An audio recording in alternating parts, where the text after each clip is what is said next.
Been fortunate to be a part of creating a European classic car show here in Hickory, and this space offered a great place to do it. It turned into, a great financial boom for the museum each year, but the beauty is we live in an area where there was an opportunity to see, what I would call a collectible, a rolling piece of art, if you will, and we knew that, the content was there. It's just give me the right format to do it. The Folk Art Festival is almost taking HMA's Folk Art Wing on the road.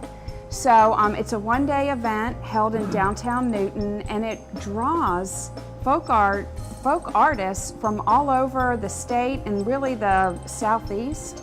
And it's just a really great asset to our community. And again, just like the Auto Lawn, it pulls people to this area who may not be engaged with HMA any other way.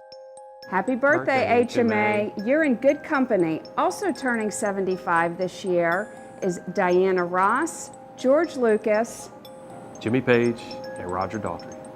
Here's to the next 75. Rock on.